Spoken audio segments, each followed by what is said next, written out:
नमस्कार दोस्तों, स्वागत है आपका यूट्यूब चैनल एबी टेक में। दोस्तों आज है 9 अक्टूबर 2020 और जान लेते हैं आज की महत्वपूर्ण खबरें जो आज के प्रमुख समाचार पत्रों पर छाई हुई हैं और आप लोगों के लिए बहुत ही इंपॉर्टेंट हैं। सबसे पहले बात करेंगे 69,000 शिक्षक भर्ती की। 69,000 शिक्षक भर्ती के अंतर्गत कई सारे छात्रों ने कल बेसिक शिक्षा परिषद के कार्यालय पर पहुंचे और अपनी मांगों को उठाया। उनकी प्रमुख मांगें ये थी कि जो शिक्षक भर्ती की सूची जारी हो उसमें समानुपात का पालन हो।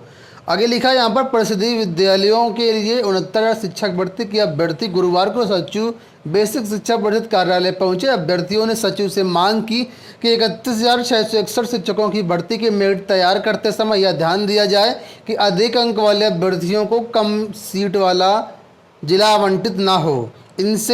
इससे उनके चयन से बाहर होने का खतरा है। अभ्यर्थियों का कहना था कि अपर मुख्य सचिव बेसिक शिक्षा का आदेश था कि आरक्षण एवं जनपद को ध्यान में रखते हुए समानुपात रूप से चयन सूची जारी की जाए। सचिव से मिलने वालों में कई लोग थे यहाँ पर। ठीक है, अब बात कर लेते हैं टीजीटी हिंदी के इंटरव्यू के बारे में। लिखा, टीजीटी हिंदी का साक्षात्कार 6 नवंबर से कराने की तैयारी। उत्तर प्रदेश माध्यमिक शिक्षा सेवा चयन बोर्ड की बृहस्पतिवार को बैठक में टीजीटी हिंदी का साक्षात्कार 6 नवंबर से कराने की तैयारी पर फैसला लिया गया है। चयन बोर्ड की ओर से जल्द ही इसके बारे में नोटिस जारी की जाएगी। बैठक में तय किया गया कि अक्टूबर के अंत तक, यानी इसी महीने के अंत तक नई शिक्षक भर्ती के लिए भी विज्ञापन जारी कर दिया जाएगा। चयन बोर्ड की बैठक में तय किया गया कि टीजीटी एवं प्रवक्ता भर्ती में अधिकतम प्रतीक्षा सूची रखी जाएगी। आने वाले भर्ती में टीजीटी में साक्षात्कार खत्म कर दिया जाएगा। इसके अलावा एमएड पीएचडी खेल के जो 12 अंक हैं उनको भी टीजीटी भर्ती से खत्म कर दिया जाएगा। जीव विज्ञान 2016 की परीक्षा पर निर्णय अगली बैठक में लिया जाएगा। वही अपडेट यहाँ पर भी देख सकते हैं आप लोग, हिंदुस्तान की तरफ से भी यही अपडेट लगाई गई। सारी चीज़ें यहाँ पर आप लोग देख सकते हैं। टीजीटी विज्ञान एवं अंग्रेजी के जो बचे हुए अभ्यर्थी हैं उनके साक्षात्कार करा करके इसका भी रिजल्ट देने की बात यहाँ पर कही गई है। अगली अपडेट की बात करते हैं तो यहाँ पर बेसिक शिक्षा में ट्रांसफ़र को लेकर के अपडेट है। लिखा है, जिलों में रिक्त पद 44,000, तबादले की अनुमति 54,000। लिखा है, बेसिक शिक्षा परिषद के शिक्षकों की अंतर जिला तबादला सूची 22 अक्टूबर को जारी होगी।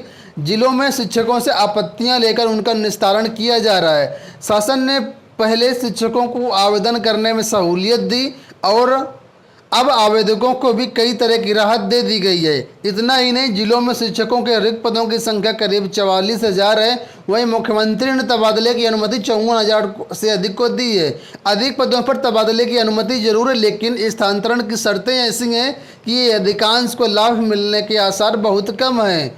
कुछ शर्तें ये हैं, देख लीजिए, यहाँ पर शर्तें भी लिखी हैं कि शिक्षक का 3 वर्ष व शिक्षिकाओं का 1 वर्ष की सेवा पर ही तबादला होगा। मिनिमम इतना आपका होना चाहिए जॉब, उसके बाद ही तबादला होगा। दूसरा ये है, दिव्यांग व पुरुष महिला को शिक्षकों को सेवा अवधि से छूट रहेगी। इनको कोई भी सेवा अवधि की जरूरत नहीं है दिव्यांग व अभ्यर्थियों को। जिले में स्वीकृत पदों के सापेक्ष 15% की सीमा तक ही तबादले किए जाएंगे। गुणवत्ता अंक समान होने पर अधिक आयु वाले को वरीयता दी जाएगी। कुछ यहाँ पर ये शर्तें यहाँ पर दी गई हैं। एसएससी की बात कर लेते हैं तो 19 शहरों के 124 केंद्रों पर CHSL परीक्षा आज से शुरू, मतलब 12 से शुरू हो जाएगी। वही लिखा है कि 12 से 21 अक्टूबर तक परीक्षाएं करवाई जाएंगी। कर्मचारी चयन आयोग की संयुक्त हायर सेकेंडरी स्तर भर्ती परीक्षा 2019 की स्थगित की गई परीक्षा 12 से 21 अक्टूबर के बीच आयोजित की जाएगी। परीक्षा के लिए 19 शहरों में 124 परीक्षा केंद्र बनाए गए हैं। यहाँ पर सारी अब जानकारी लिखी है।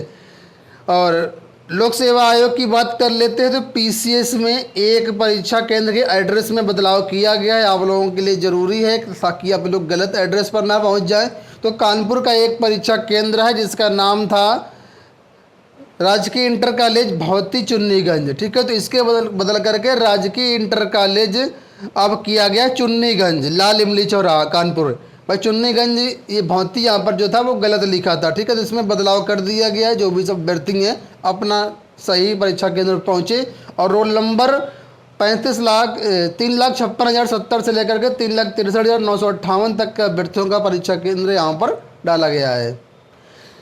अगली अपडेट है, लिखा है, स्नातक छात्रों को टैब देगा अंबेडकर विश्वविद्यालय। दिल्ली सरकार के अधीनस्थ अंबेडकर यूनिवर्सिटी छात्रों को टैबलेट देगी। विश्वविद्यालय प्रशासन ने इस योजना को मंजूरी दे दी है। स्नातक प्रोग्राम के EWS विद्यार्थियों और सभी छात्राओं को यह सुविधा मिलेगी। खास बात यह है कि कोरोना के चलते कैंपस बंद होने का ईडब्ल्यूएस वर्ग के छात्रों को ऑनलाइन पढ़ाई के लिए इंटरनेट का खर्चा भी दिया जाएगा। यानी यहाँ पर ईडब्ल्यूएस छात्रों को और महिलाओं को टैबलेट मिलेंगे और इसके लिए जो कमज़ोर अभ्यर्थी हैं, कमज़ोर वर्ग के अंतर्गत आते हैं, उनको इंटरनेट रिचार्ज करने के लिए 500 रुपये दिए जाएंगे। तो ये एक अच्छी अपडेट है जो लोग यहाँ पर पढ़ रहे हैं।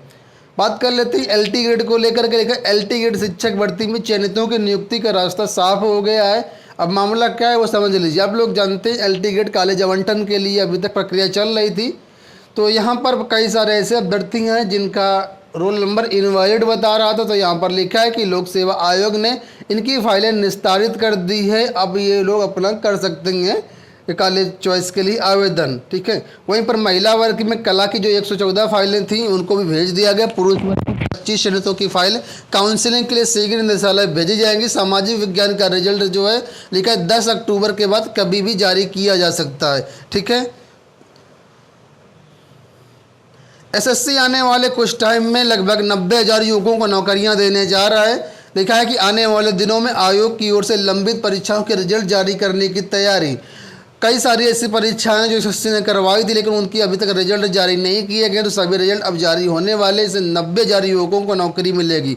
कौन कौन से रिजल्ट जारी होने वाले तो यहाँ पर लिखा है केंद्रीय सुरक्षा बलों के लिए कांस्टेबल जीडी परीक्षा 2018 के अलावा सीजीएल, सीएचएसएल, जेई एवं जूनियर हिंदी ट्रांसलेटर का परिणाम अंतिम चरण में है। इनके रिजल्ट जारी करके अभ्यर्थियों को नियुक्ति दी जाएगी।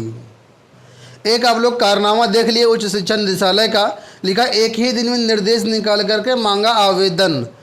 लिखा है उच्च शिक्षा निदेशालय के अधिकारियों की कार्यशैली पर सवाल उठ रहे हैं। निदेशालय ने गुरुवार को असिस्टेंट प्रोफेसर के चयनितों से 8 अक्टूबर को दिशा निर्देश जारी किए और उसी दिन कॉलेज का विकल्प भी मांग लिया है।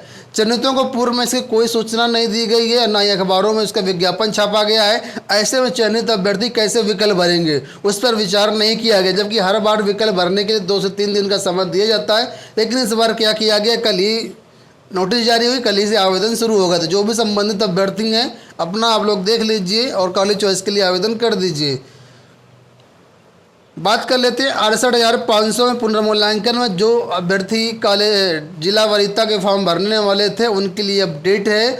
लिखा है दूसरे दिन भी नहीं खुली शिक्षक भर्ती की वेबसाइट। 68,500 शिक्षक भर्ती पुनर्मूल्यांकन में 23 अभ्यर्थियों की नियुक्ति के लिए एवं जिला आवंटन के लिए 7 से 11 अक्टूबर के बीच आवेदन करना था, लेकिन 2 दिन हो गए, 7-8 पूरा हो गया है, अभी तक इसकी वेबसाइट नहीं खुल पाई। अब यहाँ पर लिखा है कि आज शुक्रवार को इस वेबसाइट काम करने लगेगी। तो इसके फॉर्म हमारी वेबसाइट governmentjobsurvey.com पर अवेलेबल है। जैसे ही वेबसाइट खुलेगी वहाँ पर लिंक एक्टिवेट कर दिया जाएगा, आप लोग वहाँ से आवेदन कर सकते हैं। बात कर लेते हैं यहाँ पर इलाहाबाद विश्वविद्यालय में एंट्रेंस एग्जाम को लेकर के। लिखा है 15 तक आएगा स्नातक प्रवेश परीक्षा का परिणाम। पहली बार होगा ऑनलाइन प्रवेश एजेंसी की तलाश शुरू। इलाहाबाद विश्वविद्यालय एवं संगठक महाविद्यालयों में प्रवेश के लिए जो परीक्षाएं आयोजित की गई थी उनके जो रिजल्ट हैं 15 अक्टूबर तक जारी कर दिए जाएंगे। 15 से और 20 अक्टूबर तक इसमें आप लोगों की प्रवेश प्रक्रिया भी शुरू होने की उम्मीद है। जो लोग असिस्टेंट प्रोफेसर भर्ती का राह देख रहे हैं उनके लिए एक अच्छी अपडेट ये है कि बिहार से 4,638 पदों पर भर्ती आई हुई हैं असिस्टेंट प्रोफेसर की। यहाँ पर आप लोग आवेदन कर सकते हैं। कई सारे विषयों पर यहाँ पर पद हैं, आप लोग देख लीजिए। आवेदन करने की लास्ट डेट 24 नवंबर 2020 है। ठीक है, इसके फॉर्म हमारी वेबसाइट governmentjobsurvey.com पर अवेलेबल है, वहाँ से आप लोग आवेदन कर सकते हैं। अगली अपडेट नई शिक्षा नीति को लेकर के। लिखा है नई शिक्षा नीति के अनुरूप बनाया जाएगा पाठ्यक्रम। विभागाध्यक्षों को शास्त्री का 4 वर्षीय पाठ्यक्रम बनाने का निर्देश। संपूर्णानंद संस्कृत विश्वविद्यालय प्रशासन ने नई शिक्षा नीति के अनुरूप पाठ्यक्रम बनाने का निर्णय लिया है। इसके तहत सभी विभागाध्यक्षों को 4 वर्षीय शास्त्री यानी स्नातक का पाठ्यक्रम बनाने का निर्देश दिया गया है, ताकि अगले सत्र से 4 वर्षीय स्नातक पाठ्यक्रम भी शुरू किया जा सके। 1 वर्षीय योगा डिप्लोमा कोर्स को भी विश्वविद्यालय परिषद ने दी है स्वीकृति। तो यहाँ पर आप लोगों के लिए ये अपडेट है। लिखा है एडेड विद्यालयों को देना होगा संपत्ति का ब्यौरा।